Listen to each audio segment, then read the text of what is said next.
I thought it was all about me and my issues and addictions and problems, thought it all meant something. And what I really started to see is that it doesn't. It's experience that moves through us. None of this is this stable thing that has anything to do with who we are. It's one narrator that's constantly talking, pulling in what our senses bring in, pulling in old thoughts, old memories, and just telling a story about it.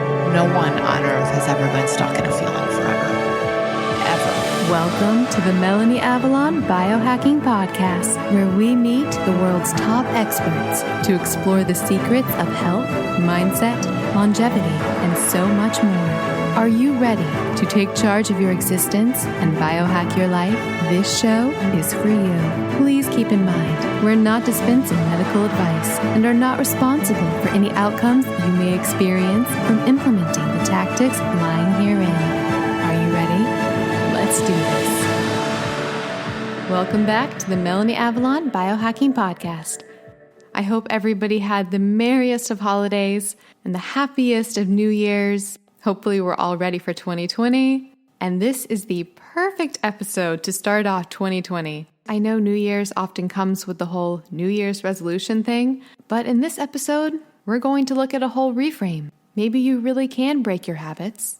Maybe you really can start new habits. Because maybe it's not even about habits. Yes, guys, paradigm shifts here. Ever since I read Amy Johnson's book, The Little Book of Big Change, I've been telling everybody about it. I knew I had to get her on the podcast.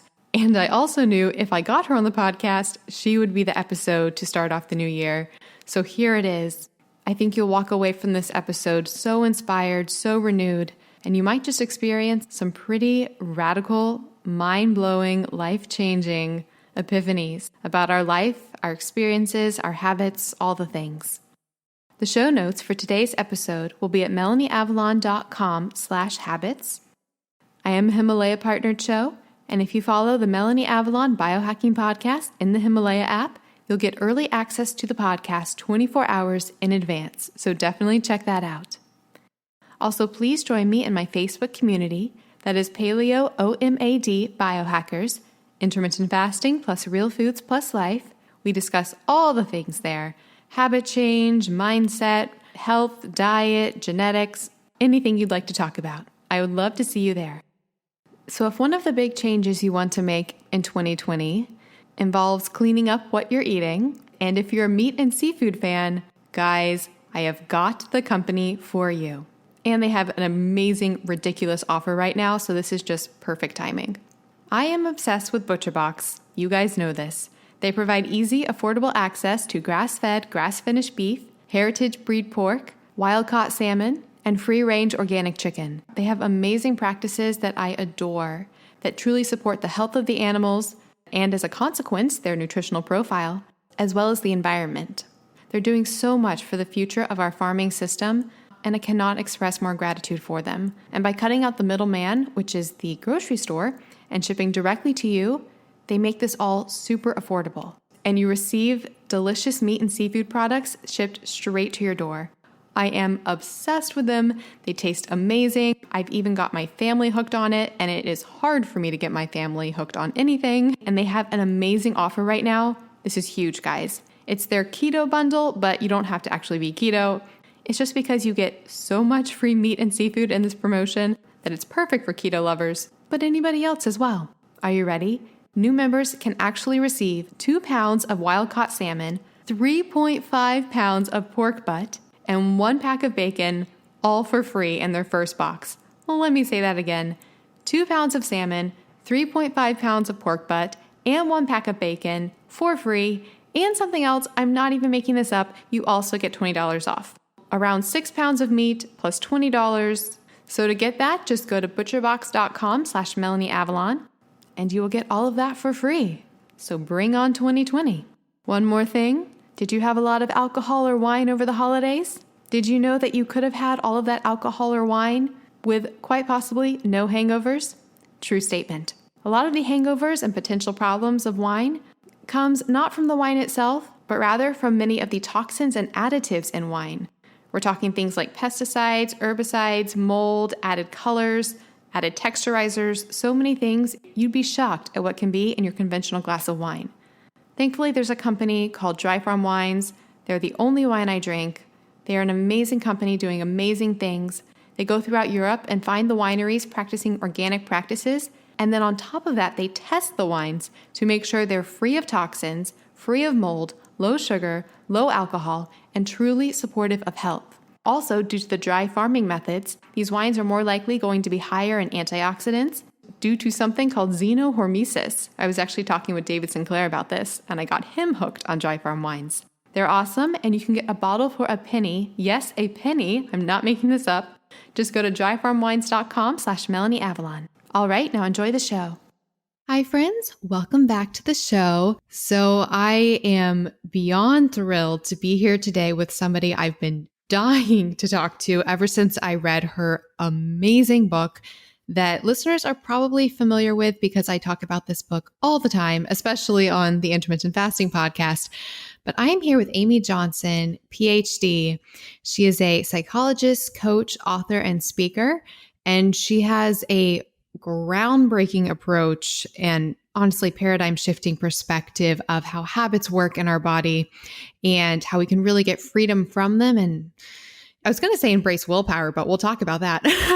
It's just really a revolutionary shift in changing our really habits and things that can really burden us and bring us down, and we can really make change for the better. That book that I talk about all the time, it is The Little Book of Big Change, the No-Willpower Approach to Breaking Any Habit. So Amy, or Dr. Johnson, thank you so much for being here today. Thank you so much for having me, Melanie, and call me Amy, please. Oh, thank you. You can call me Melanie, obviously. So your book, and I was just telling you this before the call.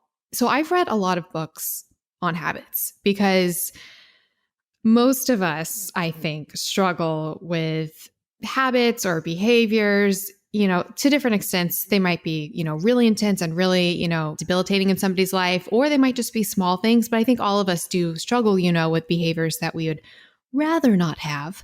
So, I feel like I've read so many books, and it wasn't until I read The Little Book of Big Change that so many things clicked for me. And ever since then, I've just been talking about it left and right. I'm like, do you have any habit that you want to address or urges, which we'll talk about, check out this book. So first of all, just thank you so much for your work. It is amazing. Oh, that's awesome to hear. I'm so glad. Well, so I thought to start things off, so you have a very interesting and relatable history as to why you came to this whole habit world. Would you like to tell listeners a little bit about your personal diet and health history and how that led to where you are today? Sure. Let's see. So even before diet and health, I experienced a lot of anxiety as a young person. Starting from the time I was really young, like a little kid. And it's just, I didn't really know what it was, as you wouldn't if you're 6 or 7. And it changed forms and shapes over the years. So, and the symptoms changed, the way it showed up changed, that I just kind of never felt well and was worried a lot and all that good stuff. And so at some point it turned into panic attacks. And at some point the panic attacks kind of started to subside. And I found myself really kind of obsessed with food and weight loss, and not even food from a healthy perspective, but it just gave my mind kind of something to settle in on. If I could count things and restrict things and give myself goals that didn't mean anything, it's like was some way that I could that I felt anyway at the time, like I could kind of keep the anxiety at bay. Now, of course, I didn't really know that at the time. So what happened is I just started really sort of restricting and trying to be kind of quote unquote healthy. And then my brain said, no, we're not doing this. And so I started binge eating because I hadn't eaten in forever, and just kind of what a brain would do to kind of find that balance and that homeostasis. It kind of went too far in the other direction. And at the time, I just was like, okay, I'm sick. I have all these diagnoses. Like, this is a problem. There's nothing good about this. This just shows my weakness.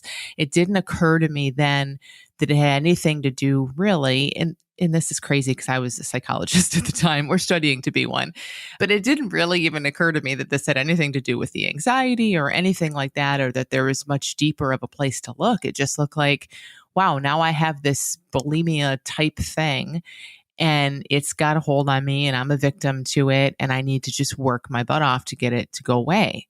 And, I didn't really know how to do that. I did every kind of self-help and spiritual and psychological and all of that thing I could get my hands on. I tried it with, the right foods and diet and all that. And that never worked. And what I really started seeing is like, wow, the more I push, no matter what that looked like, the more I push for like the perfect diet, the perfect exercise plan, the perfect mantras, whatever, the worse it got all the time. And so that was me for a while, several years. And then I came across this understanding that I wrote about and that we can talk about that was just completely changed all of it. I mean, it turned everything I'd been doing completely on its head. It showed me a totally different place to look. And within really quickly, I don't even remember at this point, but weeks, months, I mean, I knew right away when I came across what we'll talk about that I wasn't going to be in this eating issue for much longer. It didn't fall away instantly, but I knew it just automatically looked different. And I knew, okay, I'm going to be free of this. Whereas like literally the previous week, I thought I'm going to have this my whole life. So that alone was pretty huge. Yeah. So it just kind of got me looking more and more in this direction and then eventually sharing it. Yeah, I think a few things that you touched on that I really related to, and I think listeners will as well, especially we were on the Intermittent Fasting podcast. I mean, we get so many questions about things that you just spoke about as far as like weight loss and weight gain and this really intense search for control. Like when you were talking about, the scale number, I think so many people, we weigh ourselves and like you were saying, like it's an arbitrary number. It doesn't like mean anything.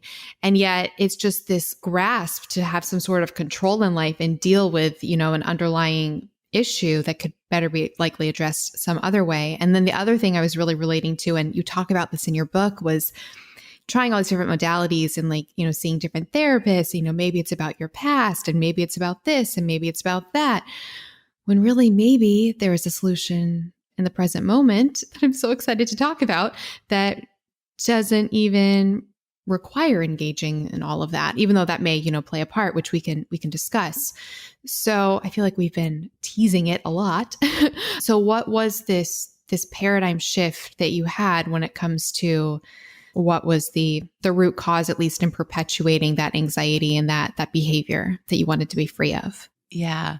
Well, so I talk about this all day, every day, and have for years now, and it's still really hard to talk about. So I'll just say like, we'll talk and we'll uncover it. But just for people listening, especially if you're kind of new to this, don't try to grasp this with your mind as like a strategy or the next approach or what is the paradigm here or anything. Just kind of listen casually because I think that's how it tends to land best. But essentially from right now, today, when I look back and kind of remember it from today, I saw a couple major things. One, everything previous was, like I mentioned, okay, I have anxiety. I have a problem. I'm not okay. There's something wrong that needs to be fixed. Now, many people who especially get a little obsessive around food and diet have, like you said, kind of that, it's not even a thing we have, but our mind tends to be more a little controlling, maybe a little perfectionist, maybe runs a little hot, I say, like a car that kind of runs hot, like our mind might kind of run hot a little bit. And then it's like, it's not about food. That's not about actually even about control, but it's like when a mind is running hot and trying to nail everything down and make everything perfect and controlled, it'll grab anything it sees. And food just happens to be one of those things. So one of the things I saw was that this anxiety thing that was such a problem, that was such a flaw, and then this eating disorder thing that looked like such a solid thing and was such a problem. It sounds crazy, but I really saw like, wow, that's not a problem I need to go out and fix. Like these diagnoses, these issues, like even my experience, what I ate yesterday, how I feel, none of this is this stable thing that's fixed, that has anything to do with who we are, that means anything in and of itself, until we start to kind of look at it that way and then give it a bunch of meaning. So in other words, like if we could kind of slow it down or look at it in a different way, it was very easy, obviously, to say, yes, clearly I meet the criteria for panic disorder and anxiety and bulimia and whatever. Because when you look at that really big high level, when you say, okay, how many times did you do this last week or feel this last month or whatever? Sure. You check all kinds of boxes and you can put all kinds of labels on all of us. But moment to moment, I was just feeling stuff, as we are, all of us, always. And what kind of really created the problem, if we want to call it that, the issue, was that in those moments, the stuff I was feeling, I was basically misunderstanding. I thought it was all about me and my issues and addictions and problems, and I thought it all meant something. And what I really started to see is that it doesn't. It's experience that moves through us. And again, by it, I mean everything, every thought, every feeling, every behavior, all of our psychology is this human experience that we're all flooded with for our entire lives. And it isn't as it appears. It isn't as personal or stable or meaningful as it appears to be. Yeah, I think that is such a radical shift in thinking. And do you think then, like, if we never had these labels, anxiety, depression, eating disorder, all these diagnoses that we're faced with, I mean, do you think, no, I don't want to say these conditions wouldn't exist, but do you think things would look like completely different as far as people in society seemingly dealing with these issues if we never had given a name to them? Totally. And so that doesn't mean that the labels and names are all bad and we shouldn't use them or anything like that. But I think what you're pointing to is really big, that if we didn't have a memory, let's say, and thank God we do, but if we didn't have a memory, for me, I can remember this in my binge eating days so clearly. If I could just wake up with amnesia, I'd just be there in the moment in my bed in a brand new day, just in life. But I didn't wake up with amnesia. I woke up thinking about every single thing that I'd eaten the day before. I woke up thinking about how I was going to go weigh myself and what I was going to eat that day. And there's absolutely no question that's what created all of my suffering. How could it not? That was it. That was the only problem. Otherwise, I was just a woman waking up in her bed.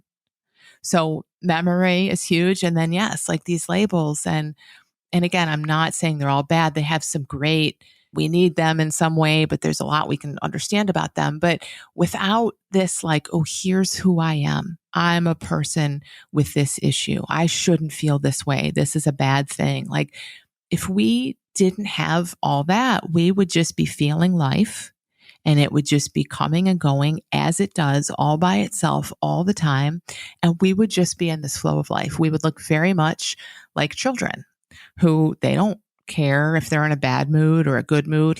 They might care. I'm sure they prefer to be in a good mood, but they don't tell a story of oh, look at my mood this morning. I sure hope there's nothing wrong with me. They're just in life.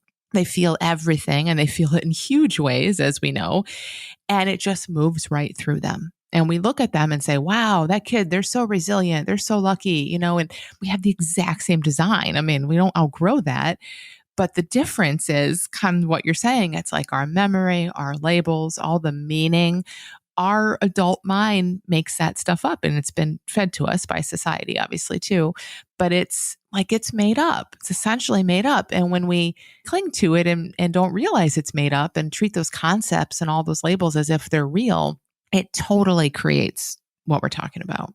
Oh my goodness, Amy. So I personally struggle with a lot of digestive issues and IBS, and then just the brain in my head trying to make all these connections that oh, I ate this, so it created this, or maybe if I eat this way, then it'll do this. And I can't tell you how many times I've said to myself and to other people, I'm if I could just forget everything that I knew, everything that I've read about what will digest, what won't digest, everything I've been told about what may or may not be happening in my digestive tract, I honestly think my IBS would be gone tomorrow. And I know that sounds crazy, but it's just so powerful what you were saying, these stories that we tell ourselves and how it just perpetuates so many things.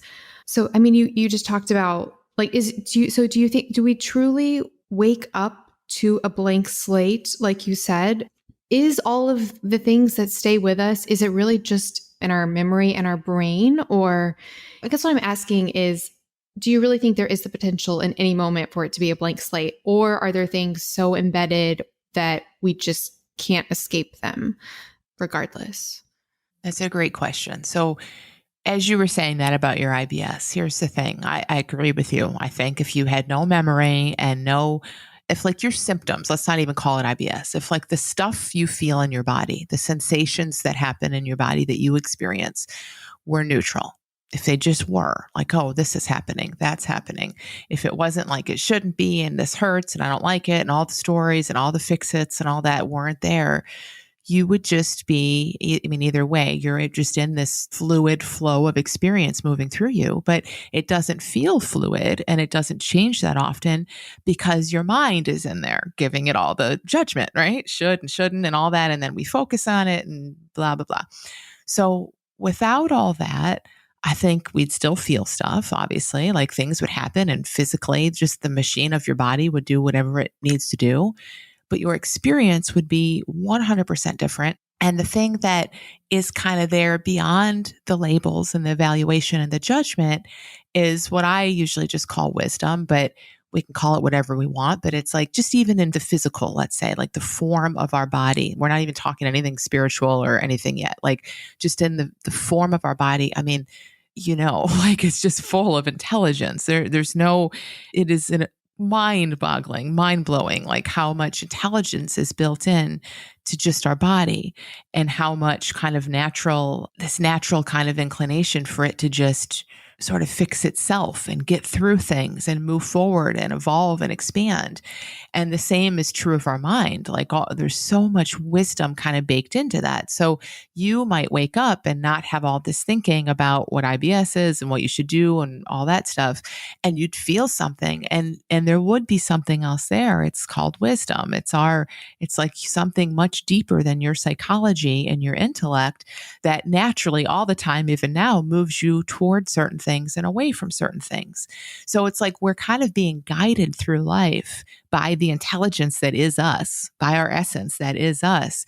And then we also have these minds that are full of the memory and the judgment and all that. And they're wonderful. Like I'm never, ever saying anything bad about the intellect, but it should be kind of secondary. It's a kind of designed, to like supplement the intuition and the wisdom and all those natural instincts. But unfortunately, we've, kind of grown up in a society that favors the intellect above everything else. So that's where our mind says, oh, I'll take care of this. I'll get myself out of this mess. And that's what I saw after all those years of everything I tried, ironically, got me deeper into it. And it was just so frustrating. So it's like, wait a minute, I'm smart, I'm resourceful, like this shouldn't be so hard. But it's because we're handing it off to the wrong tool. We're giving it to our intellect rather than seeing that we have all this innate health and wisdom that's there beneath our intellect, beneath our psychology. So I don't know if that's like a direct answer to your question, but it's a great, I think it kind of points to what you're talking about. It's like there is something beyond our psychology and we don't need to make our lives or our health work. Oh my gosh, like they're good on their own. If anything, us and our minds and our psychology and memories and all that tend to get in the way more than they are necessary. Yeah. And you're speaking to this difference between thought and experience. And I mean, it's ironic because I feel like we're using our prefrontal cortex right now and we're, discussing it intellectually. So why do you think, because you're talking about, experiencing something and attaching, it could just be neutral. Like we don't have to attach any judgment to it or any meaning to it. We could just experience it. And I've been thinking a lot about that recently, especially just like how things I may experience that really, bother or distress me, another person could experience that same sensation and it wouldn't bother or distress them. I often think about things like being in traffic, for example, doesn't bother me at all. Like, I'm like, okay, I can listen to a podcast. I can, it really doesn't bother me. My mom, on the other hand, it drives her like crazy and she like freaks out. And it's like, I'm just like, Mom, calm down. But then I could be in a situation that personally distresses me, like having maybe some digestion issues, and that like distresses me so bad. Whereas another person might have GI issues and be completely fine, like not distressed by it. So I guess, in the ideal world with what you're saying, we reach this place where we can't just experience anything and it would be just an experience. Why do you think for certain people, certain things become so distressing and do get these stories and do turn into this rumination, but they don't for other people. Like, is there a reason for that? There is. So first of all, like we all have stuff that is full of meaning and drives us crazy. And on the flip side, that we get super happy and excited about, like we all have that, right? And like you're saying, it's different for everyone. And I love like even just that really simple example of traffic. Like it really kind of helps us see, even though we deeply know this, but we're so caught up in just the conditioning of how everybody else thinks and how we talk, that obviously nothing is inherently anything. So traffic is not inherently stressful or troublesome in the least. I mean, you have a blast in traffic if you have a good podcast, right? Like there's nothing wrong with it. Same with any kind of digestive issues. And that's like some of these get a little harder for people to see. Same with death. Same with losing your job. There's nothing inherent in anything. So I don't want to say that to people like, I don't know. I want to put that out, like everyone listening, like see what you see in that. But that's just how I see it, right? It's like there's nothing inherent in anything. All of the meaning, judgment, evaluation in literally every single aspect of every moment of everyone's life is coming from our own mind, from our own personal use of like our personal thinking. Now, we all have a mind that works in pretty much the same way. So the purpose of the mind, in part, is to tell stories, is to give meaning, is to put things on a linear timeline. It wants to know what came first, second, and third, and what's going to happen in the future. And it wants to remind you what happened in the past. It's just how a mind works. And I love, like, I want to write a whole book about that. Like, it's just how the mind works. Because when we can start to see, oh, this is why I get so caught up here, but not over there, or this is why this pushes my buttons or brings me all this fear, and then these other things don't. We can just relax around it. And we start to even kind of think it's cute and funny and amusing sometimes. Like, wow, this thing really triggers me. Isn't that interesting? It's not personal. It doesn't mean anything. It's just that we have a mind, and our mind is not just going to sit back. Like it's all about storytelling, and we are at the center of all of those stories. So I'm sure everyone's noticed, like you are the center of the universe, according to your own mind, which is what you hear all day, every day, right? Like the whole world revolves around each one of us in our own heads. That's just the way it works. So everything that people do, I mean, shoot, like the weather, like everything, it's like all got something to do with us. And that's just because we have a mind that narrates everything with us at the center of that story. So when you're talking about things like your GI issues that really kind of get to you, there's so much old thinking you have about what it means. And I'm making this up, obviously, but like how it might limit you or how it should be or whatever. And it doesn't have to be all consciously in your head in any moment. It's like your mind just holds on to it and you're in the middle of that story. And so when something comes in that doesn't kind of fit well with that story, it's like this giant punch in the gut to your mind. And and then we get all up in arms about it. And other things just flow right through. So does it require a sort of inciting incident for something to become distressing, I'm guessing? Like, does it require at some point that we attached a story to it that this is a bad thing or this means this? Or is that why, like, with chronic health issues, when you receive like the diagnosis from a doctor, like you have this thing, maybe people get so stuck in this rut because they've attached a label to it? Is it the language part of the brain that is making these issues? Yes, all of our issues are due to that, are due to the words and the verbal part of our brain that just wants to tell stories about things. Absolutely. So if we had no language. Yeah, no, totally. And I tell my clients that all the time. I'm like, when, somebody's mind is just racing and all this stuff, I'm like, if all that stuff in your head could be doing the exact same thing it's doing. But if it was saying all that in Mandarin, or I like to channel Charlie Brown's teacher. So if everything in your head was like, wah, wah, wah, wah, wah, you wouldn't be offended by it. You wouldn't be affected by it. It'd just be like, whoa, that's a lot of noise in there. And that's kind of what I'm talking about with kids. That's why I love looking back to children as an example of this, is they don't have, even just brain-wise, they don't have that part of the brain as well formulated, but definitely they haven't learned yet to make meaning of everything. Their mind just doesn't go there. So they still feel all kinds of stuff. They'll have their temper tantrum on the floor of Target and they're not embarrassed. They just get up and move on with their life, But we, with all the words and the labels and judgments, we tell stories. And that's exactly why that stuff kind of sticks with us. It's so incredible. So incredible. And you can correct me if I'm wrong, but it's my understanding that in theory, everything our brain does has a protective mechanism. Like I feel like our thoughts happen and we do the things we do in an attempt to make ourselves better or protect ourselves or, learn from something so that something negative doesn't happen again. If that's the case, what is from an evolutionary perspective, the benefit of these ruminations or these patterns that we get into that seem to not be serving us, that we can't seem to break free from? Yeah, it's a great question. And it's one a lot of people ask, especially around rumination and anxiety and worry. Like, what the heck? If this doesn't have any real purpose for me right now, like, why is it happening?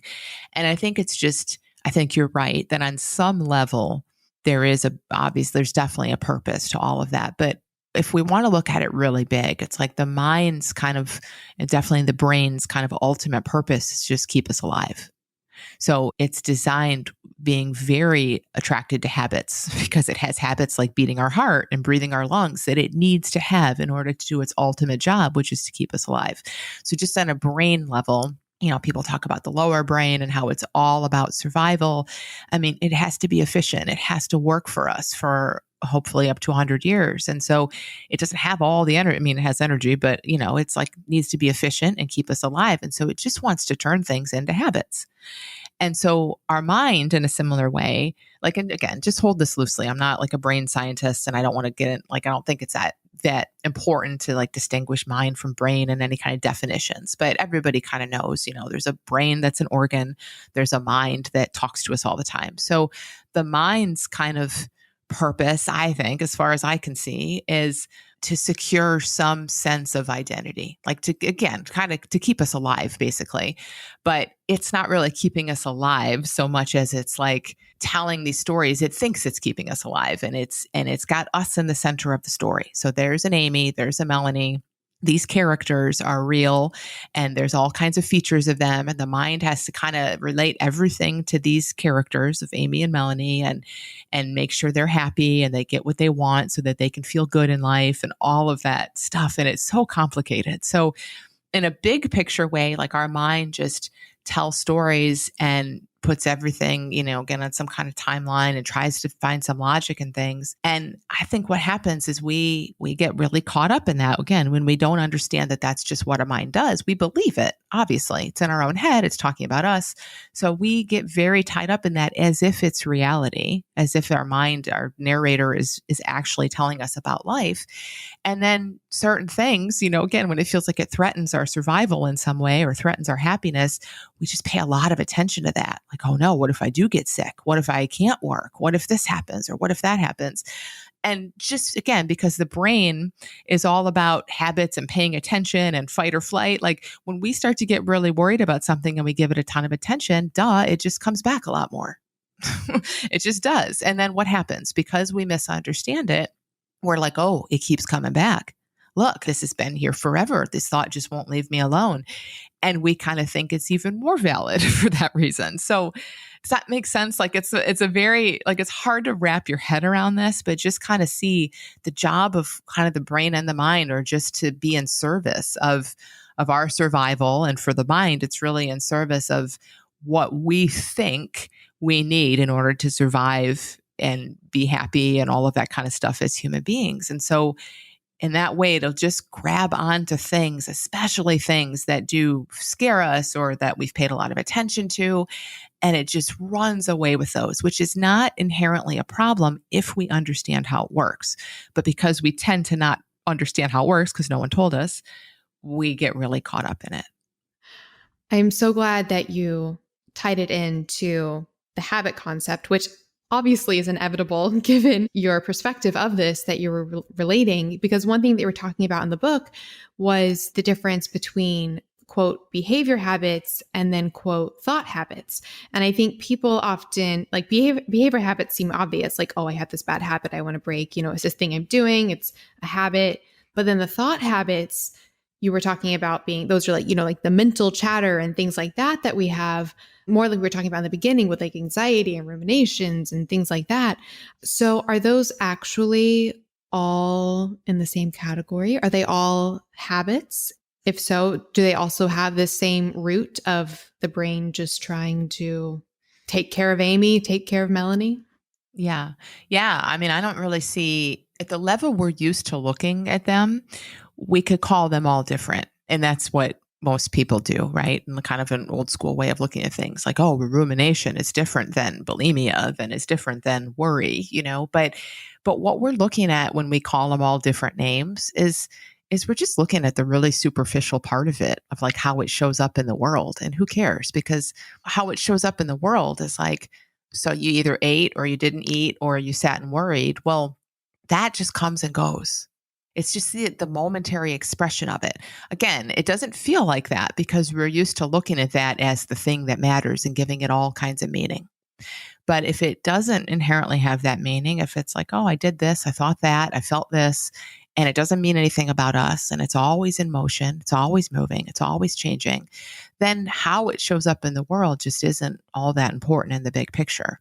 But what's going on beneath the surface, like behind the scenes, like you said, they're all exactly the same. Because whether you hoard or shop or binge eat or worry or feel depressed or any of that, what's going on is your mind is telling you some stuff and you're kind of caught up in it. You're identified with it. You think it's about you. Like that's the basis of all of this, is we misunderstand and get misidentified with our experience. So, okay, that's really exciting actually, because especially for listeners. So basically, I mean, almost any quote issue, and I almost don't even want to give labels to anything now, but anything you may be experiencing that doesn't seem to be benefiting you as far as these thought patterns go, having this, new perspective, there's so much potential for changing how you engage with that, which is so amazing. And so one of the reasons I'm so obsessed with your book. Okay. So making things a little bit more practical, or more like, what does this actually look like? So going to quote habits, what do they look like in our brain? So like when we experience a habit, how does that actually happen in our brain? How are we experiencing that? And how can we take note of how we're experiencing that so we can ultimately engage with it differently? Yeah.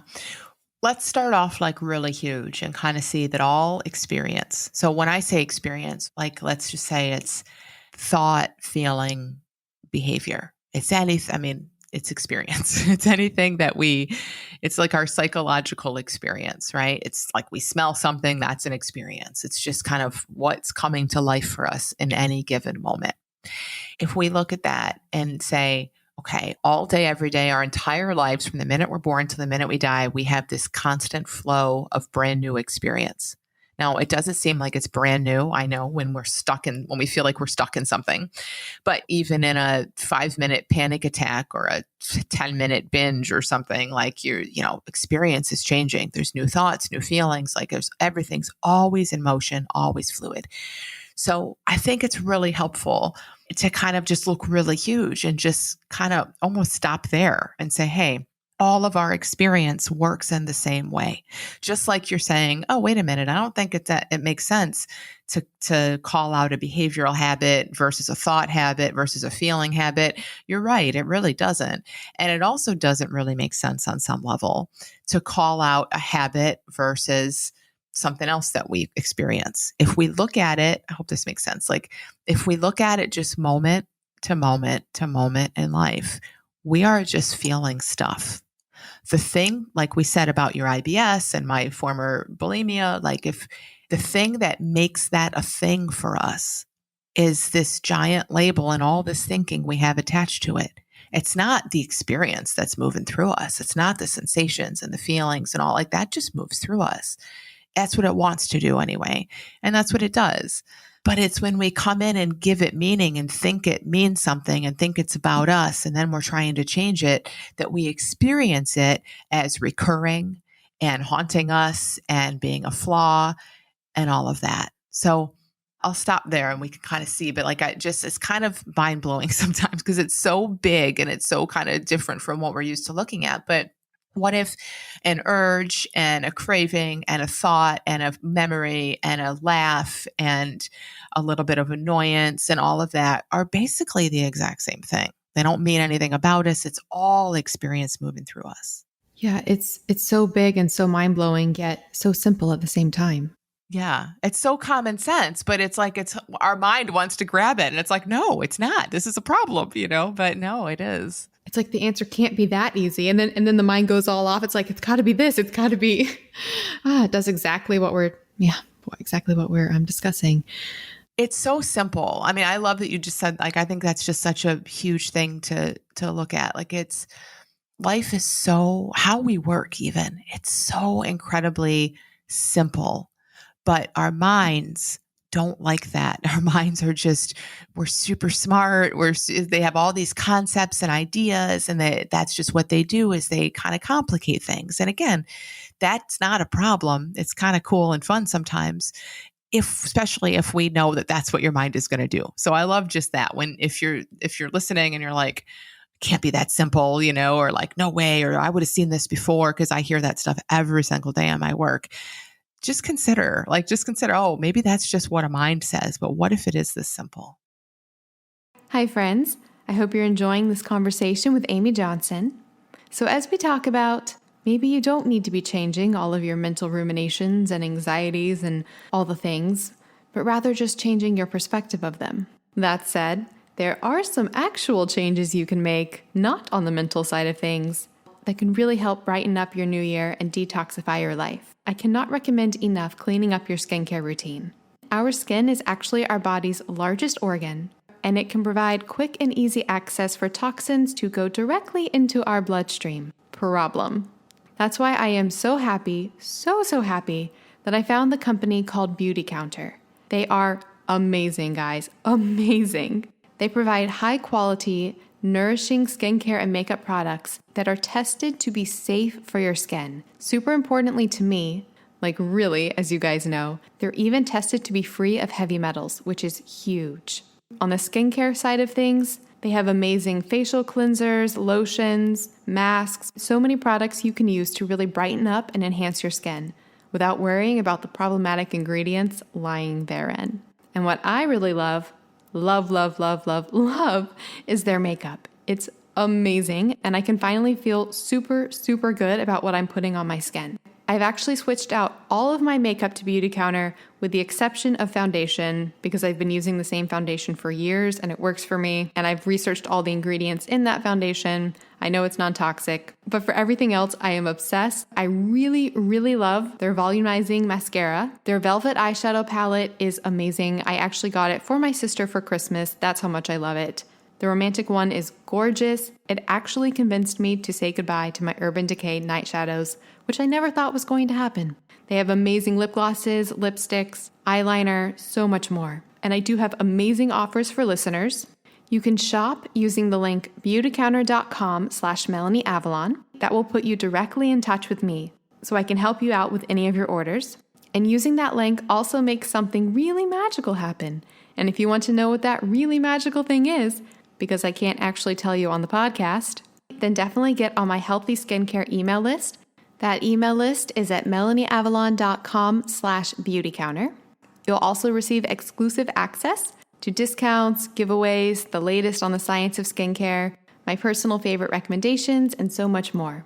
Also, I highly suggest becoming a Band of Beauty member. It's sort of like the Amazon Prime, but for healthy, non-toxic skincare. With the membership, you get 10% back on all of your orders, free shipping on qualifying orders, and an enrollment gift, which honestly pays for the enrollment itself. Totally worth it.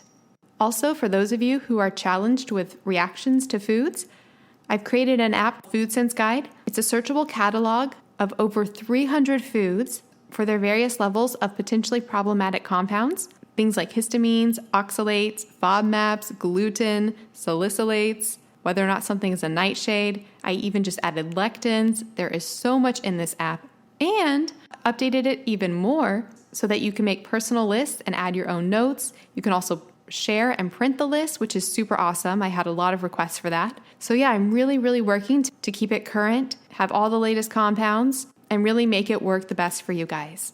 Again, it's called Food Sense Guide. Let me know what you think. Let me know if you have any suggestions. Like I said, I am constantly updating it, and I really want to make it an amazing resource for anybody who struggles with food sensitivities. I'll put a link to it in the show notes. All right, now back to the show. Yeah, it's like maybe it is that simple because our mind so naturally overcomplicates everything that's why we never found the simple answer because it would never rise to the surface. I talk about this study all the time now because every time ever since I read it, it just, no pun intended, blew my mind. Are you familiar with the studies they've done in like left versus right brain and like seeing certain objects where only the left brain sees an object or only the right brain sees an object?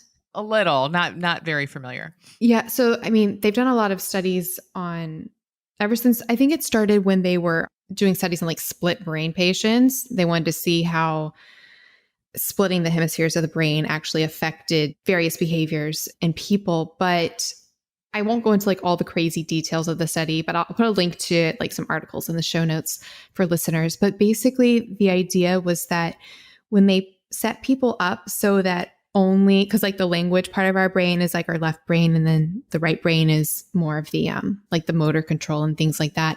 When they set it up so that only part of their brain could see certain objects and only the other part of their brain could see certain objects, and then they would ask participants, they would ask them like why they had done certain things with objects that the left brain, so the language part of the brain, had never seen. So it had it didn't know the answer to the question because it didn't have any experience to explain why it had done things.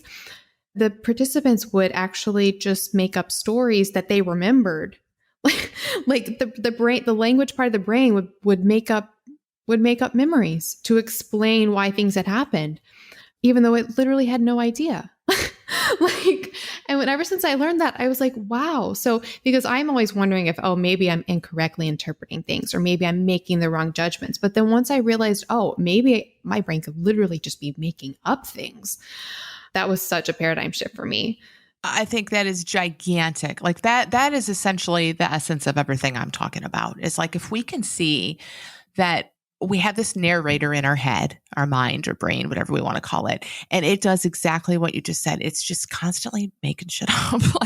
It's just trying to tell us stories that go together and that make sense, and that in its way, that kind of can predict the future and keep us safe and all this stuff. But if we even just have a little bit of suspicion of like, wow, I don't think what my mind tells me is exactly what's going on. I've seen just a little bit of suspicion completely change people's lives. Because, then what? Something happens, you tell yourself, I'm such an idiot, I can't believe I did that, or this is never going to work out, or whatever. And if you know that nothing your mind tells you is the truth. Now, you don't have to see the truth, but you can just kind of know, like, how can anything our mind tells us be the truth? Like, there's almost 8 billion people on Earth, and we're all having radically different experiences, often of the exact same circumstance, like at the same time. There's just no way it's the truth. And that is the function of the mind, like you said, that it just will give a reason. It wants to give a cause and effect, and it wants to tell a story. I just think, it's completely life-changing to see that, because little by little, it just loosens your grip on the concepts and the stories. And then you get to wake up and feel something in your stomach or whatever, and your mind doesn't automatically fill in all the blanks and tell you how bad your IBS is or something. Like you have it literally just leads to a radically different experience of anything in life. Yeah, it's such a paradigm shift. Yeah, I think the two things I reference the most now is probably A, your book, and then B, that study that I read. Specifically, it was like pictures of like chickens and eggs and shovels and snowstorms, and the language part of the brain would just make up memories about like the person. Yeah, it's so great. It makes you want to question like literally everything, and it makes you want to just experience the world completely afresh with no history. So I have so many questions. So one question I do have though is, so we can say all of this, we can have this understanding, okay, maybe my interpretation of an event, maybe it's not the way it is. Maybe I can just experience things without all of this drama or meaning, so we can have this idea, but still, can we, because a lot of people will say that we can have this idea in our heads, we can have like an understanding in our quote prefrontal cortex, but that it won't, if in our cells, like if deeper in our brain, if we have a different idea or a different view or like a fear or a stress or a trauma or an anxiety, can we really quote, I don't want to say talk ourselves out of it, but can we have a paradigm shift in our thinking part of our brain and address something that might be deeper within us? Because some people will say that it requires some deeper sort of modalities like limbic system retraining, or, people will say various somatic therapies or, body mind, EMDR, like that. No, you actually have to go deeper, that you can't have just like a top level understanding paradigm shift. Well, the thing is, like, I don't know, but I see this as like bottom level. I think all that EMDR and somatic stuff, like that's all more upstream than what this is. So and I'm not trying to like just compete to say like this is as deep as it gets, because I'm sure there's more that that we can discover, but it's kind of like ultimately what we're talking about and what I've seen with people is like when we come to see that we are not our experience, period. We are not our somatic experience, our thought experience, our feelings. We are not those fears that come up from out of nowhere. We are not our fight or flight response. Like all of that is part of the form of a human being. It's all part of the kind of design of a human and the form part of us anyway, and the physical part and in our psychology. But we are so much bigger than that. We're essentially the kind of essence, the consciousness, if you want to use that word, within which all that stuff appears. When we come to see ourselves as something so much bigger than anything we experience, there's this space that opens up where we can experience anything without much to do. Like it's like, okay, here's what's showing up. Again, remember we talked about like if everything's neutral, it's neutral. It just moves through us. It's not such a big deal. And that's not the goal. I'm not saying we want to be neutral in life, and that's not at all what happens. But it's like if we feel safe in our experience, if we don't fear and tell stories and make up things about anything we experience, like a flashback, a memory, a physical symptom, any of it, if we know it's all moving, changing experience, and the real us is like kind of the way I would say it is like this consciousness within which all this stuff arises and falls, then what is there to fix? We don't need to dig in and dissect things and see where it came from necessarily. And I have not done a lot. I did a lot of that in the past, and I don't really do much of it anymore. And I've seen many people have this paradigm shift in this big picture way. And suddenly their desire, their need that they feel for therapies and doing a lot of that stuff just completely falls away. Now, that doesn't mean it's not helpful for a specific person in a specific moment. So if you're listening to this and you love your EMDR and you feel like it's helping you, please don't hear this as me saying stop doing that, or that you don't need to. Like you don't need to. None of us need to do that because we are made of health, but we all do the best we can see to do in the moment. So for sure, whatever's working for you, do it. But deeper than that is this bigger understanding. Yeah, I love that so much. So something that I found very practical and implementable, because we've discussed this whole paradigm shift, which is just so huge yet so simple, but then applying it even more practically to one's life. And you mentioned this a little bit prior, things you were saying, but urges and their relationship to habits, and how understanding our urges is key to understanding how we can break a habit. So what is an urge that we have for a habit, and what does that look like? Like when we, the word besides experience, but when it happens, when an urge happens, how can we start to see what that looks like so that we can engage with it differently? Yeah. So in the big picture, again, an urge is no different than anything else we might experience fundamentally. So it's made of the same energy that moves through us all the time. So that I just think that's really important to call out. That might sound very vague. I get it. And especially if you're not used to this kind of conversation, that might sound extremely vague. But, it's not this, because I used to feel like it was this monster chasing me and it had all this power and it meant all this bad stuff about me. And I just like it's no different fundamentally than feeling joy or excitement or anything else. It's just energy moving through us that our mind talks about and tells stories about. So in the case of an urge, our mind says, oh no, here it is again. This is uncomfortable. You better do your habit to make this go away. And that is what hurts us. Those stories, not the sensation, not the energy, not what we'd really call the urge, I guess, in its essential form, but the thinking about it and the idea and the misunderstanding that it's special and different.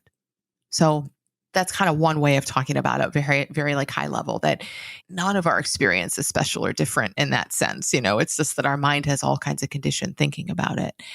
And I think also though, like it's another way to kind of talk about this, which is just from a different sort of angle. It's like when we feel an urge, it could be just like that's a perfect part of our design as well. When we feel something that's so jarring and uncomfortable and demanding our attention in a sense, that doesn't mean, now what I used to think it meant, and all my clients think it means, is that, oh, there's a real problem here. I'm being woken up in the most uncomfortable, jarring, horrible way. There's a real problem here and I better solve it. But it doesn't actually mean that at all. It's showing us where we're really caught up in our heads.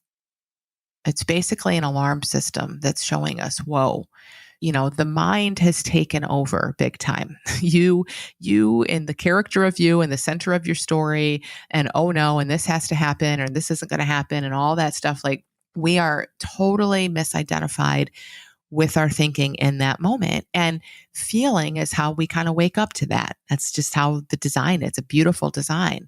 We start to feel uncomfortable and then we think, oh no, this feeling's bad. And then we need to reach for something to make that feeling go away. But what if that feeling, what if all of it is just, it's just that kind, loving alarm system that's kind of saying, hey, you're really up in your head right now. This isn't your natural state.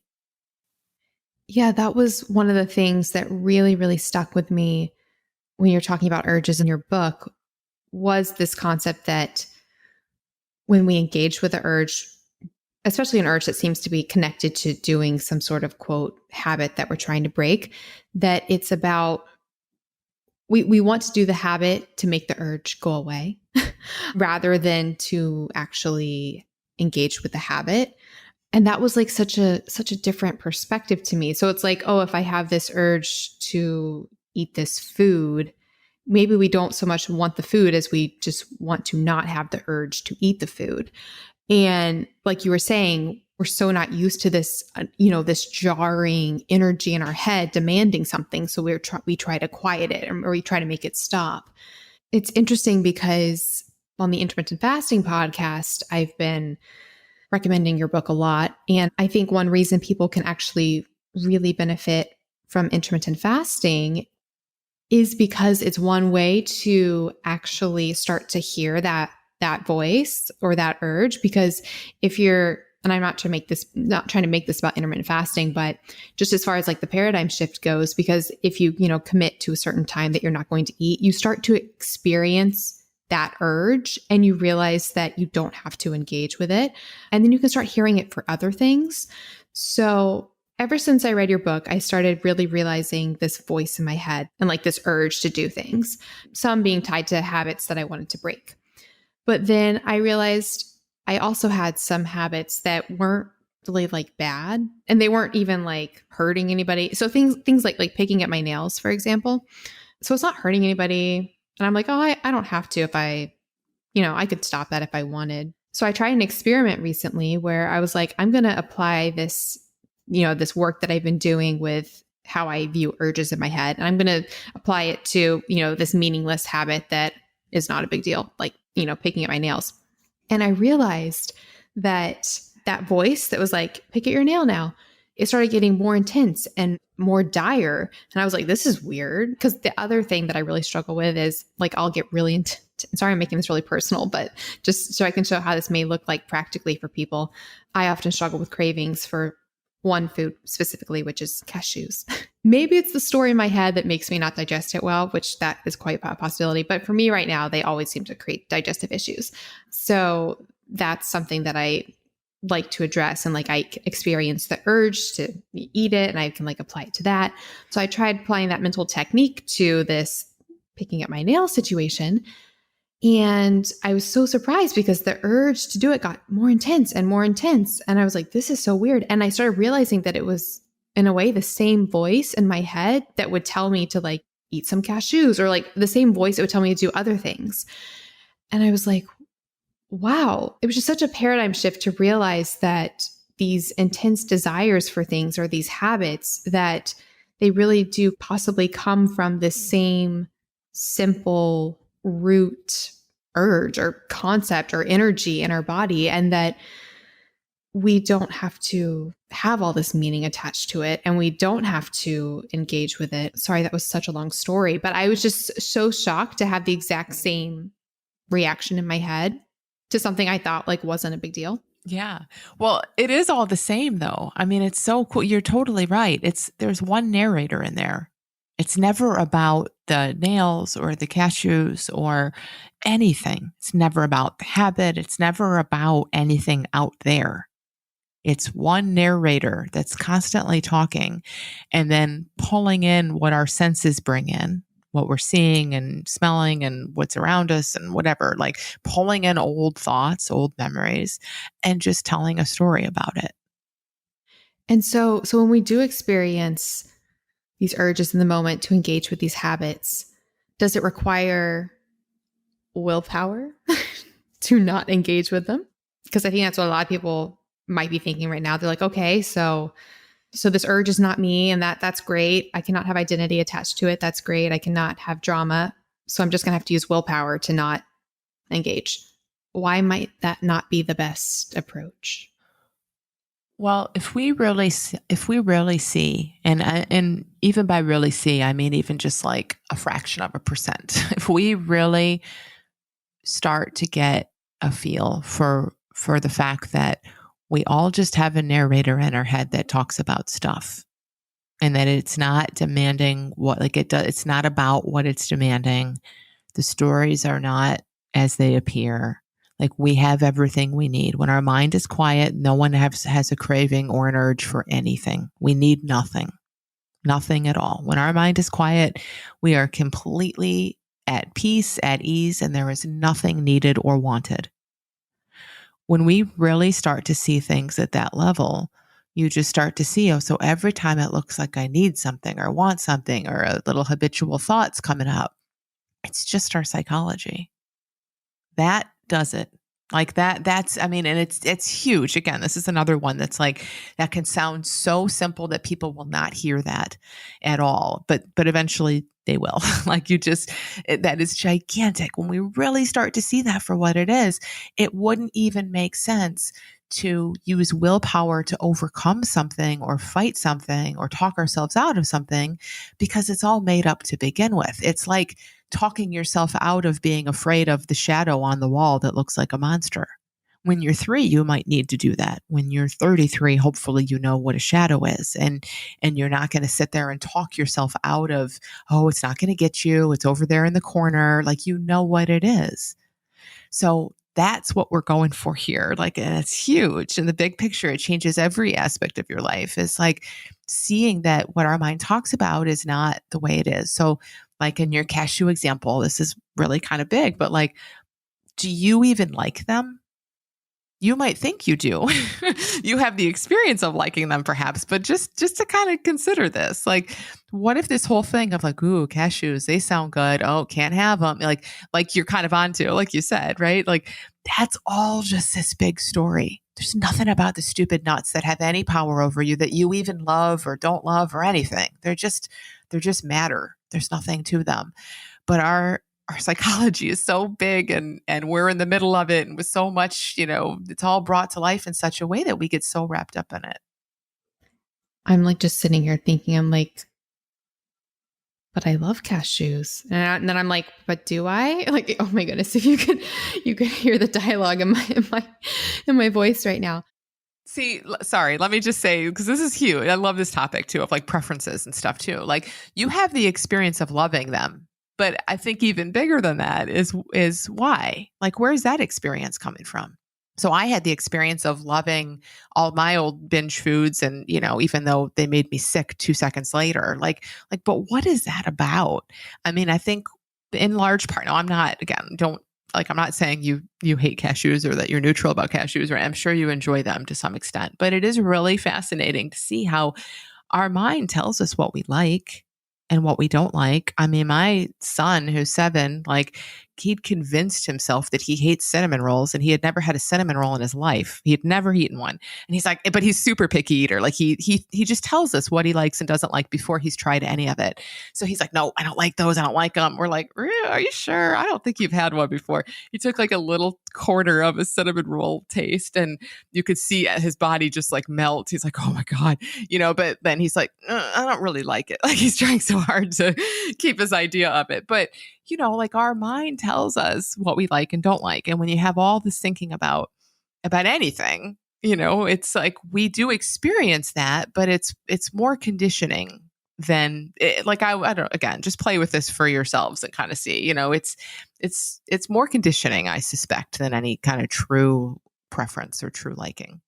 Well, it's really interesting. I was actually thinking about this sort of last night. I was at a restaurant and they had a dessert tray with like 7 different options.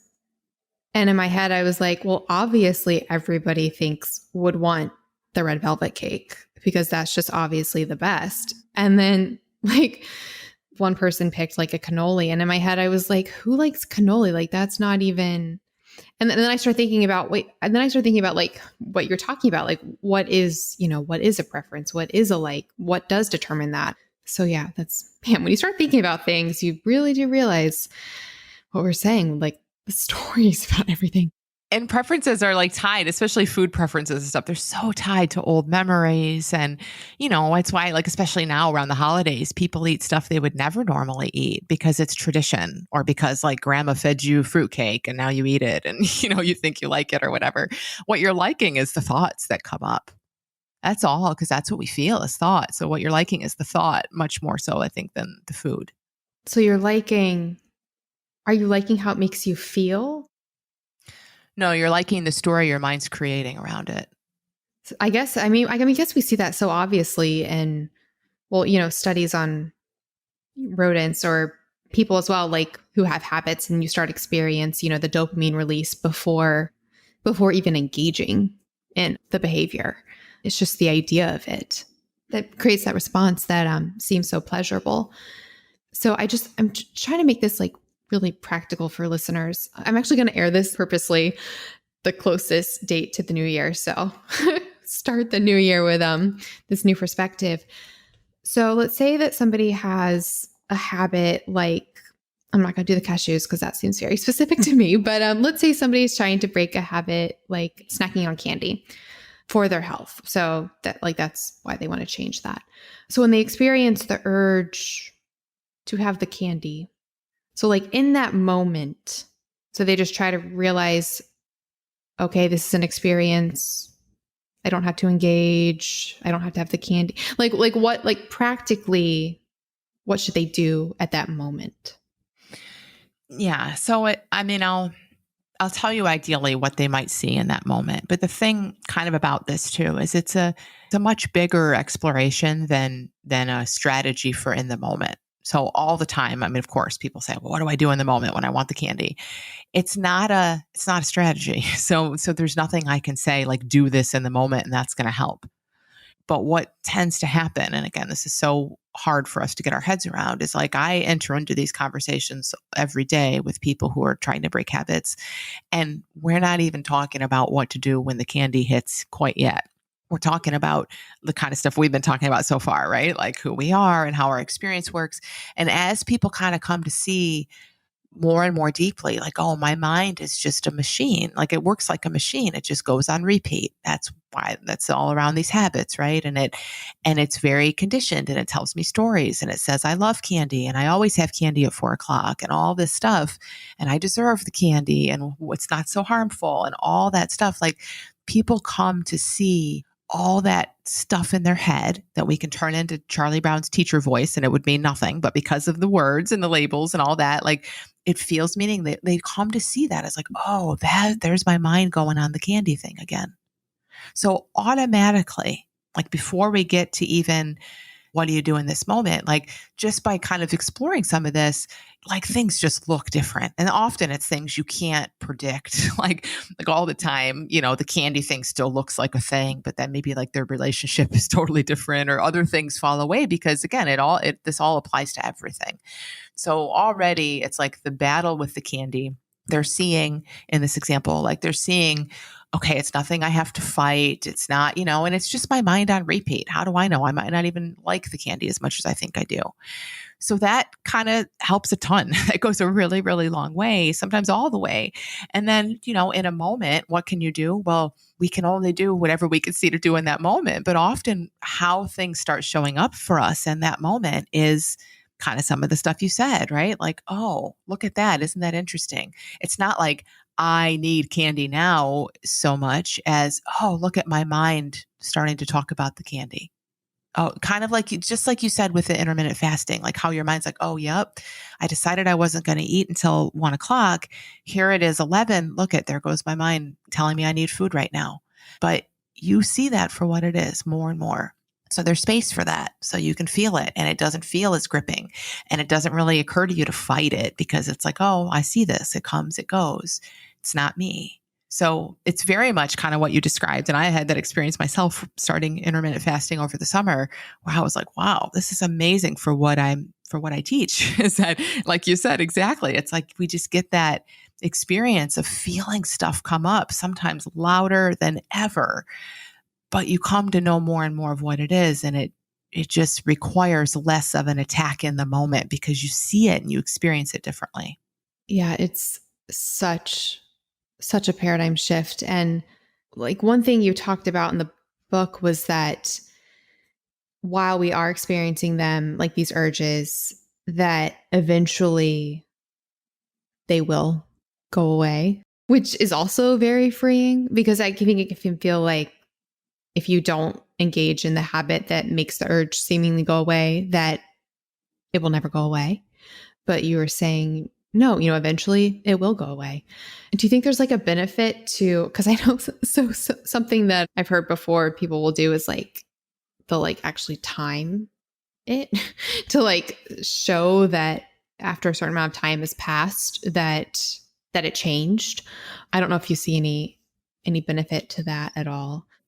Well, I think it's individual.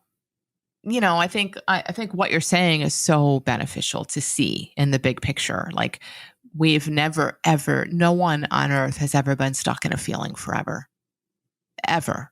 Like there's no documented cases of that amongst human beings ever. Like our feelings and thoughts try to change. And I often tell people like, if I offered you $10 million to hold on to a thought or feeling for, I don't know, a half hour, you couldn't do it.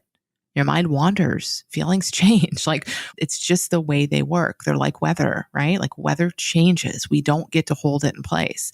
And we miss that. We miss that when it comes to our feelings because we're so afraid of this feeling.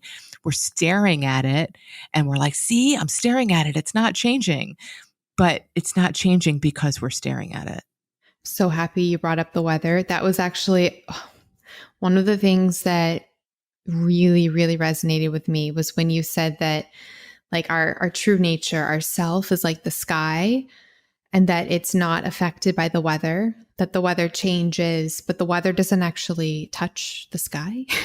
So like the weather would be the experience and it is ever changing, but behind all of that is the sky, which even when there's a thunderstorm during the day, actually the sky is still blue and clear behind the thunderstorm. And that was just so beautiful to me and really resonated with me because it made me, realize, okay, like anything that I'm experiencing at any point, that's that's not me. That's just my experience because it's happening now. Like you said, it can't stay like that forever. I mean, I don't know. I don't like using the word can't, but it can't. It can't. It's a force of nature. I mean, nature doesn't just sit still. It just doesn't. And we're nature too. So here's the cool thing about this weather metaphor. This is like it's a nice metaphor. I mean, it's a great metaphor, and it's helped so many people because it's just so concrete. We know it, whatever. Like we know the weather changes, but really kind of like take it an extra step and consider like it is so much more accurate than it even seems. I mean, we as human beings are part of nature. Just like a tree grows from a seed, we grow from a seed, we grow up, our form is constantly changing and deteriorating from the minute we're born, really just our form, right? This essence that grows us and lives us is always there. It's never touched. That's like the blue sky beyond the weather. Like we as human beings are nature. So it's mind blowing I know I've said mind blowing like 50 times in this conversation, but it is. It's mind blowing to really look at that as literal, like beyond just a nice metaphor. I mean, literally, what if our thoughts and feelings and everything moving through us is exactly like weather moving through the sky? What if there is some God or some bigger intelligence looking down saying, look at these silly humans. Like they're fighting their weather. They're doing all their rain dances. They have all their superstitions and they're telling all these stories about what the weather means. Like it's all about them and they need to fix it and it's wrong. And that's what we do. And that creates all of our suffering.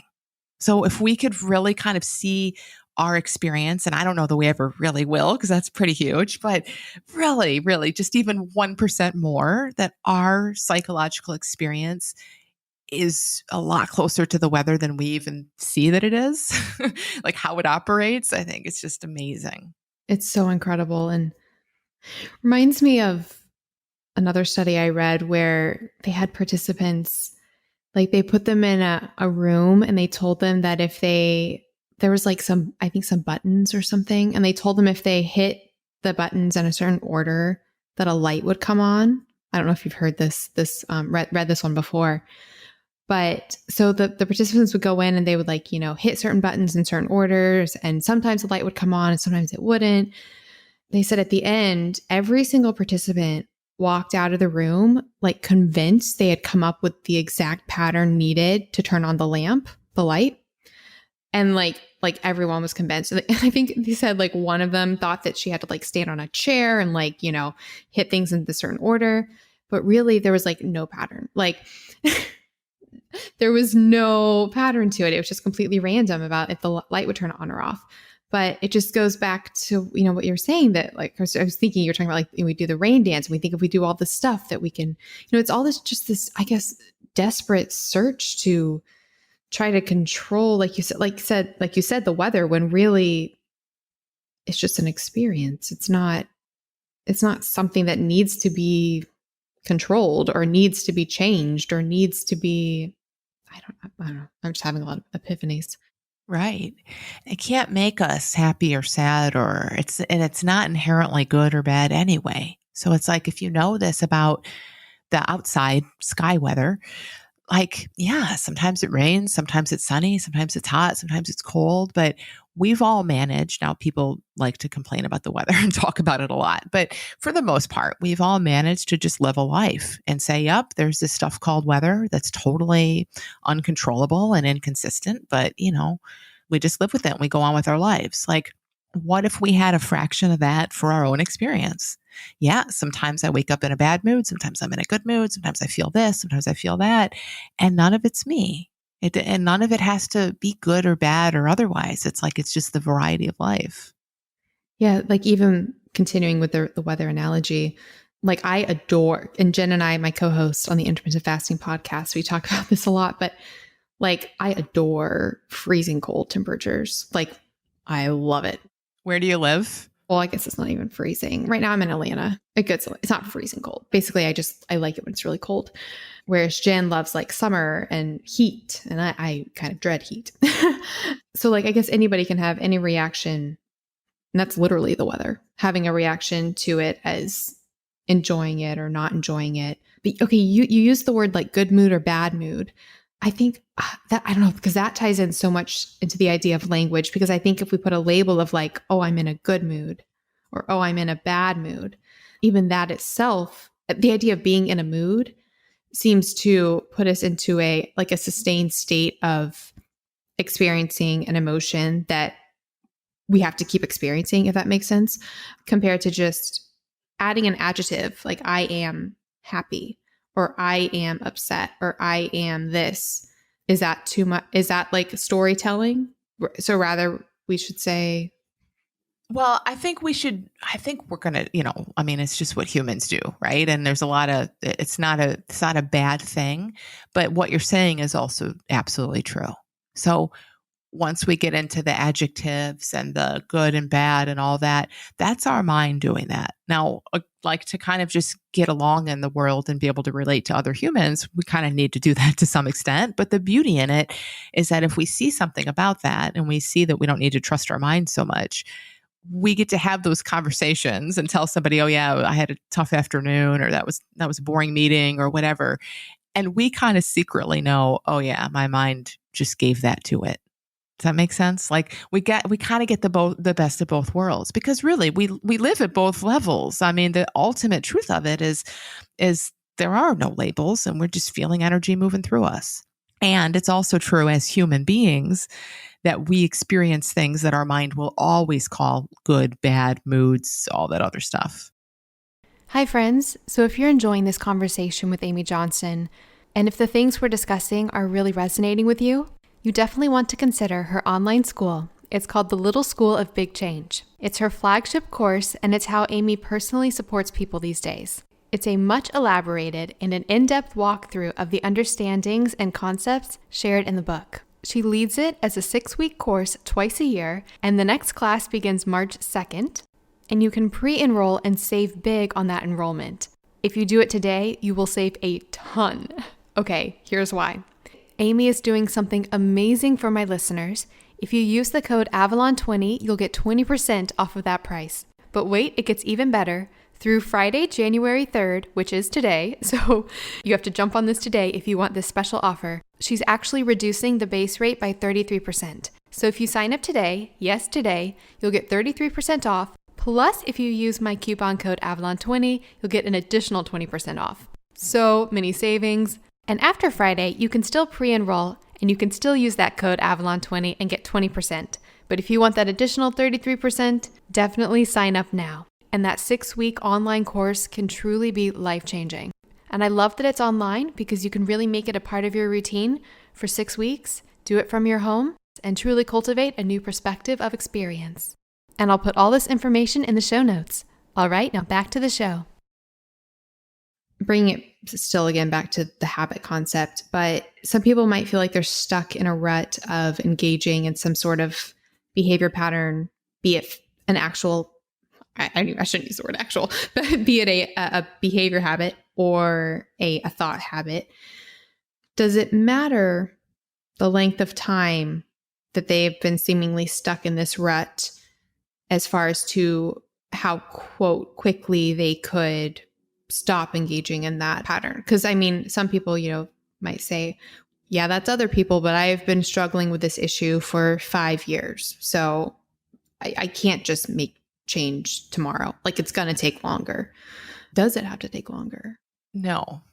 So, I mean, I've seen people in habits for 40, 50 years and they have an insight and they see into this and things fall out. Like I have a woman on my podcast next week that had a food related habit for 40 plus years and it was literally gone in an instant. Now, I'm not saying that's the norm, but here's the thing, like that for sure that happens. It happens more often than we think it does. It's also not the norm, if that's the right way to say it. It's not as rare as we think it is. But so it doesn't have to take longer at all, but it often does because we think it will. Does that make sense? Like because of what you just said, like because we say, oh no, but I've had this one for this. All that is more thinking. And we hold the expectation, oh yeah, I'm going to have to work at mine and mine's different. And so we prove ourselves right in a sense because we hold on to that thinking. Yeah, I think a lot of people are going to have that exact response. I'm different. It's different for me. There's again, it's that whole voice. But I mean, I think this comes in a lot with, especially with it, like quote things that are labeled actually as addictions. They'll say, no, I'm literally addicted. So there's that. Or if it's something like a rumination surrounding a chronic health issue, because then it's like, no, there's actual physical pain. But I guess, guys, for anybody that it can be addressed. One quote that you said in the book that I thought was so beautiful, that you said that regardless of, that habits could, we can see them kind of like paths, and it can seem like some are really, really intense as they really are well worn into the ground. But you said there is enormous momentum waiting to bring you back, which I just thought was so beautiful, that at any point there was this huge, enormous potential to return to a state being free of having to engage with that habit, that behavior, that thought pattern. It's like everything in us wants to go back home. So that's totally what kind of wants to happen. And you're right. I mean, there's just so much momentum in favor. It takes a lot of energy to be in a habit, even though on the psychological level, it feels like the shortcut and the quick way to not feel pain and all that kind of stuff. It's so much harder to do something than it is to do nothing, right? Like it takes a lot, and there's so much momentum in favor of us just settling and being okay and not needing to add anything. And it does sometimes, like I was saying, we can expect that it'll take long, and then we hold on to that, and then we find evidence for that. And so that happens. But the other thing that happens a lot when I see people like starting to be free of a habit is they have an insight or a series of insights. So they really see, like everything we're talking about, they come to really see it as true. And this is so fascinating. And their mind and their body, like their psychology and the machine of their body still kind of goes with what it's used to. So for me, this happened for me with binge eating. Like I mentioned, I had some glimpses into this understanding, and I knew, okay, I am free. I am free, and I will be free. And that's, everything's a done deal as far as that's concerned. But that doesn't mean my mind instantly stopped going to the same places it used to go. And when it went there, I still felt a lot of the energy around that I had felt before, because that's just a body and mind that are in a habit. But the thing that was different is, independent of my body and mind going there, I saw it differently. I saw, yep, here's, just like, again, with the fasting that we talked about, yep, here's what time I usually start thinking about breakfast. I don't do that anymore, or I'm not doing that right now. And it just, it's like just that space to feel the pull, the physical and psychological pull, but to not have to go with it. Yeah, I think that is something so huge to touch on, this idea that I think our current identity so often can get tied to the behaviors and the thought patterns we've been experiencing. And that, so when we reach a point where we realize we don't have to be engaging, or, they don't have to be a part of our life going forward, it's weird. We can almost we can feel like we're losing something, or that, we can, they'll say that people prefer a current situation that might be unpleasant or not serving them just because it's what's comfortable or it's what they're used to. And I think people so often, get stuck in that. It's kind of interesting. Like, I just had LASIK surgery done, and I had so many epiphanies about all of this stuff with that process, because so the day before, I was like, you can't wear contacts or glasses the day before, and I got it to see far away. And I had this moment where I was looking at the world and everything was blurry because I hadn't had the surgery yet. And I was like, wow, I'm never going to see the world like this. I'm never going to see the world blurry again. And you'd think that would be like a really great thing. But instead I got hit with like this wave of sadness, like, I can never again experience this. And I was like, wow, that is such an epiphany, that I'm sad about losing something that is, there's something better most likely on the other side, but I'm sad about losing my current experience or my current reality. And then the second epiphany I had regarding it was, I got the actual surgery done, and it was massively unpleasant while it was occurring. But, now it's done. And now I'm so grateful I can see. And I'm not traumatized by that, even though it was a quote, very traumatic experience. I'm not playing the story in my head every moment. I could be playing a story every moment in my head about, I had this terrible traumatic experience where they did all this stuff to my eye. I could be thinking about it all the time, kind of like I think about some other things all the time, my IBS, but I don't, and I haven't attached any story to it or meaning, or, like we were talking about at the beginning, like my language hasn't made it a part of my current reality. And that made me realize, if I can experience something, I mean, it's not even, I don't even want to say objective, because now it's like, what is objective? But something most people would interpret as being a very unpleasant experience, and I don't carry it with me, why do I carry the emotional baggage of other experiences? So I know that's a lot of like words, which is ironic, but it just comes back to this idea of, experiencing that we can just experience anything in the moment, and that can be okay. Yeah. And it pokes a lot of holes in this idea that we all kind of carry around, that is, there's a certain logic to what we experience, and it's for a good reason, and it all makes sense. And, even though I think if we just look a tiny bit, we see that that's not the case. But I love examples like that, because it's really like, wow, isn't that interesting? Less, quote unquote, lesser things you might be, ruminating about or having flashbacks about for months, and something like that, you just brush it off. And we have thousands, millions of examples of that all the time, which, again, it's just like, wow, how seriously am I going to take my own judgments when they're as fickle and like, illogical as that? It is so crazy. And I think it's also a really great analogy, because I had an epiphany. An insight. It really is. I love that word. That's a word that you use in the book a lot, and I really loved. Would you like to tell listeners a little bit, because you talk about insights and why it's different from, what did you compare it to? You're saying how an insight is different from just like knowing something. Yeah, from like learning a fact or something. I think they're kind of the opposite. So, I mean, I forget the word I use now in the book, but like learning something or a new concept that we pick up or something like that, it's added. It's additive. It's like our intellect, grabs something new and pulls it in a sense. And an insight, I think, is like when our mind gets quiet, we see what's already there. So insights often have this sense, and we've said it several times in this conversation, of, duh, I can't believe I didn't see that. Like, now that I see it, I can't unsee it. Like, it's so obvious once you see it. They don't always have that feeling, but, or if like we just get kind of clear, and then stuff like comes to clarity, as opposed to something we have to learn or work for or like add in.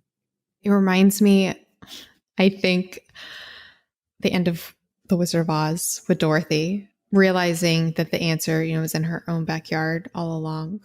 That idea just keeps coming home, like hitting home to me now, especially with this whole concept that, we're searching for all of this answers and all this stuff, when maybe the answer was just there all along. We just, created this whole story, this whole Oz that we thought was real. Our mind just thought it can't be that simple. So it creates this big dream.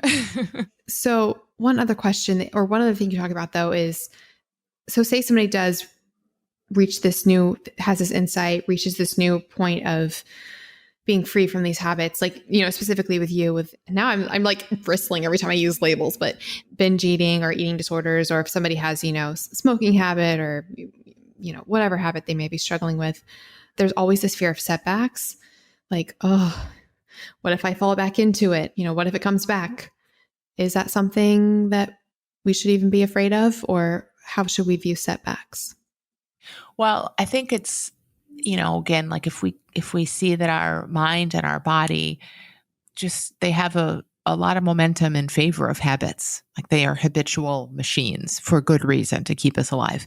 So often stuff will come back, and that doesn't have to mean anything. And it doesn't if anything, it probably means that your brain works well, like you have a good memory and your mind wants to bring it back, but like anything, like everything we've been talking about, the suffering in it is 100% the story we tell. And there's a lot of story. And a lot of it comes from even outside of our own heads. Ultimately it's coming in our heads, but it's been given to us by, things like 12-step programs, which have helped a ton of people and can be really amazing. But there's also this part of it that's like, you're on the wagon or you're off. You count your days. And if you fall off the wagon, you go back to day one. It's a very black or white, kind of mentality. And so we've sort of adopted that in a lot. And there's many other examples where we've kind of adopted that. And so just see, there's nothing inherently anything about say you've had so many days without your snacking habit or something, and then one day you snack. It doesn't mean anything but the meaning your mind attaches to it. And when people see that, then it's like, oh, okay, my mind started going back to snacking. I got caught up in it. I snacked again. End of story. And often when people see that, even better is that they kind of learn something from it. It becomes an opportunity to kind of reground in a sense in what they've seen. Oh, that's right. That's just my mind just spit that out at me like it always had. And I got caught up in it. They almost come away from the quote unquote setback with greater clarity. So I can't see how there's anything inherently wrong with them.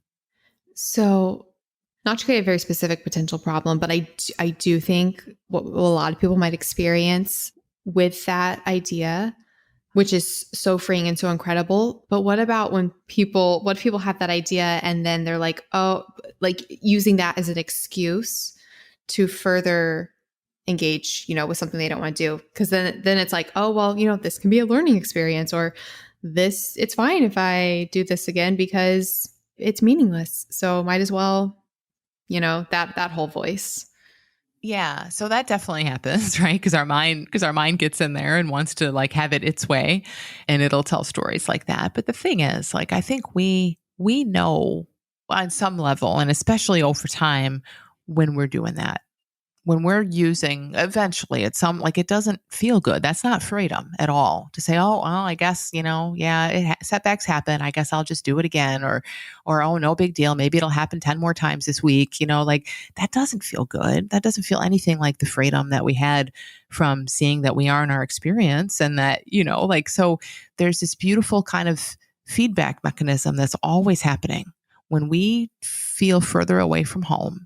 When our mind is messing with us, like in that example, or we're full of ideas or rationalizations or concepts or thoughts that look real, we don't feel well. And we get, again, that's just an alarm. We get signs from all over the place. So either you fall back into your habit in a big way and that wakes you up, and you have to you just come full circle and get an opportunity to see through all that stuff, So does that make sense? We can't get away, because I think sometimes people are afraid of, oh, I'm just going to lie to myself for life, or I'm just going to fool myself forever and then wreck my health in the meantime. We're wiser than that. We can't really fool ourselves for that long. Eventually we wake up to it, and everything in our design is such that it wants to wake us up to that. So there is this idea, and we keep touching on, that everything we're doing, in the end, we're just seeking this state of coming home or being at peace in the moment. Two questions surrounding that. One is, what about for people where the current moment scares them? Because, often we talk about how, if you just be in the present moment, that there's no fear of the future or, anxiety about the past or depression about the past. There's just that moment. But what if being in that, and maybe this brings me to the second question, is, can honestly any person at any moment, in theory, be at peace in that moment? Because I think people, especially dealing with urges or dealing with physical pain or, dealing with something they're finding very unpleasant, can they honestly be at peace in that moment? What if the current moment scares you? If the current moment scares you, you're not truly present. Scares you, fear only comes from our mind and our stories. So it doesn't come from anything else or anyone else, any other place. It comes from our psychology. So that's the only thing we're ever feeling. So, or if a person, I think a lot of people, if they're experiencing chronic pain, they're going to say, well, I have pain, and that's something physical. So I could never be at peace in the moment. I'm so grateful that I personally don't experience chronic pain, but Like, with that type of situation, is it the same, mentality?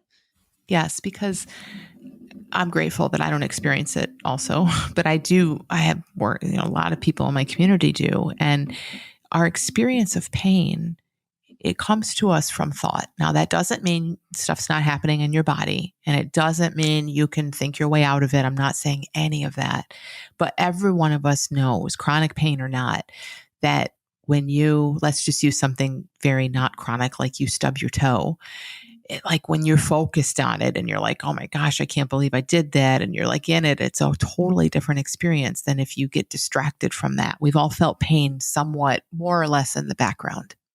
Now, I mean, chronic pain, again, I have so much compassion for people that live with that, but it's actually probably even more relevant there. It's like it's there in their life chronically, but their thinking is still moving all over the place. And everyone with chronic pain I've ever talked with sees this and says, yes, when my mood is in the toilet, when I'm like focused on the pain and I'm so upset and I'm trying to fix it, it is totally different than if I'm doing something that I love to do, or if I'm just sitting, or if my mind wanders away from the pain. So like that's, again, please don't ever hear that as like saying, oh, you should just think your way out of it, or it's not real or anything like that. It's a real experience, but our experience, even of pain, is always moving at least a little bit. There's always fluidity there. And when we know that, we experience it more. If we think, oh, pain, just like everything we've talked about previously in this conversation around this, like if we think it's different, if we think it's the exception, we're just going to experience it as the exception. But, if we can kind of see, wow, what if this is like that too, then we tend to see that a lot more.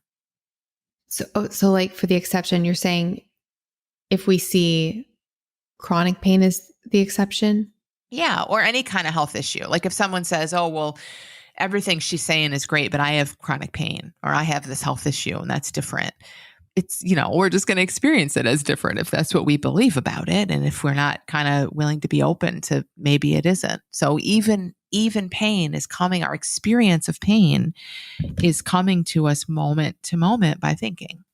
Okay. That is, I mean, that's like, I know we keep saying this, but it's such like revolutionary paradigm shifts to have about everything. So a really concrete example of that is like with energy or sickness. Like I was talking with a friend of mine who was telling the story, and I think we've all experienced this in our own way, of he was super sick in bed with the flu, and he was being waited on by his mom at the time. Like it was like back in his 20s or something. And he's living at home, and he's like, oh my God, like everything's horrible. And then a girl that he's interested in calls and suddenly he felt no symptoms, and literally within out, like this is extreme, but like we've felt that. Or a funny scene comes on Netflix, if we're sick in bed watching TV, and like suddenly we don't feel our stuff for a minute. I mean, now again, I'm not saying, oh, if you have chronic pain, just do that. But that's showing us that that's not any different than anything else we feel. It's showing us what's possible and how our mind moves. But we miss that because we're so caught up in, I have the flu, I have no energy, or I have pain, this is different.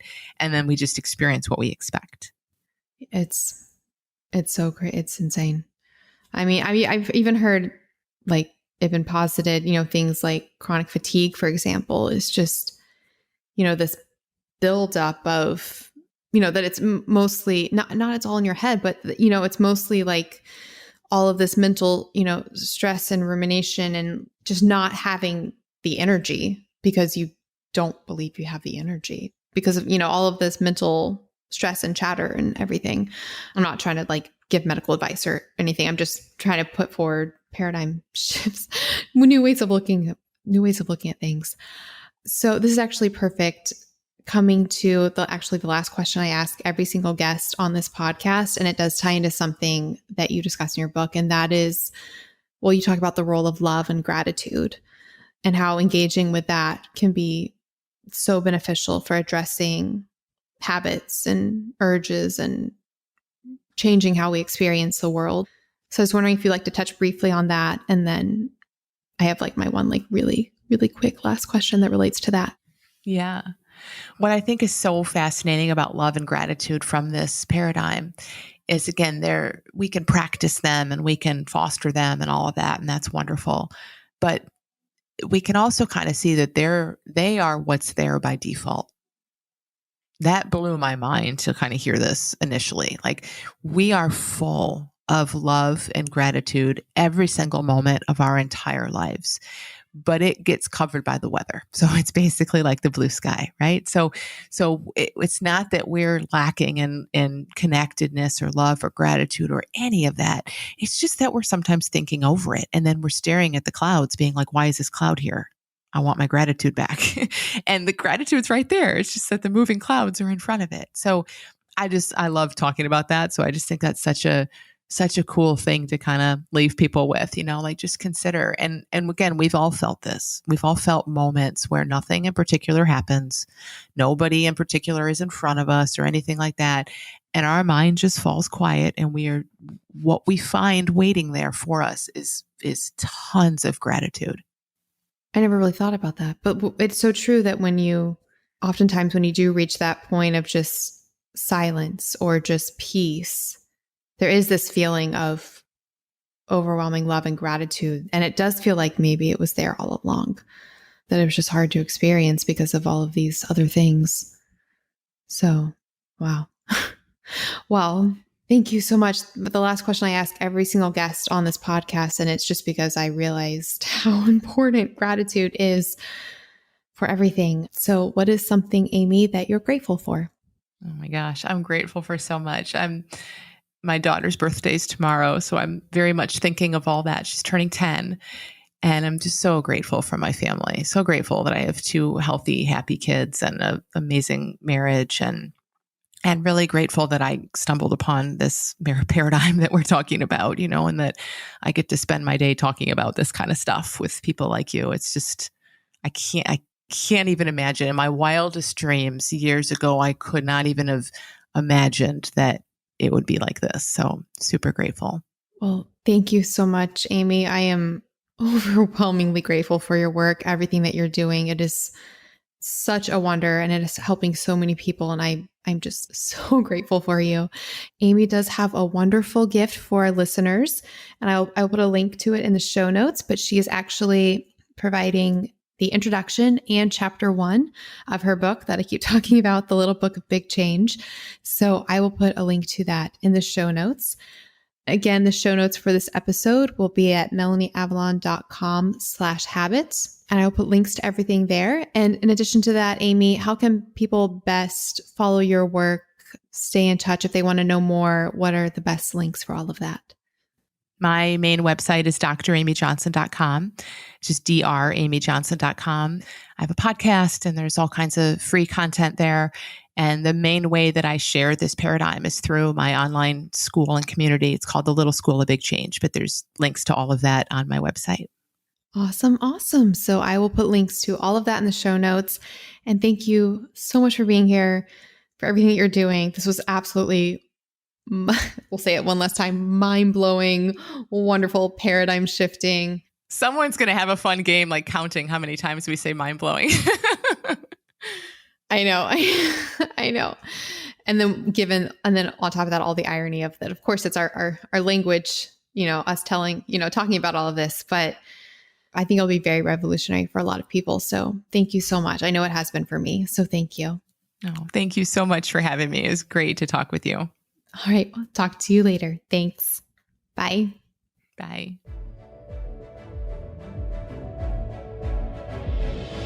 Thank you so much for listening to the Melanie Avalon Biohacking Podcast. For more information, you can check out my book, What When Wine? Lose weight and feel great with paleo-style meals, intermittent fasting, and wine, as well as my blog, melanieavalon.com. Feel free to contact me at podcast@melanieavalon.com. And always remember, you got this.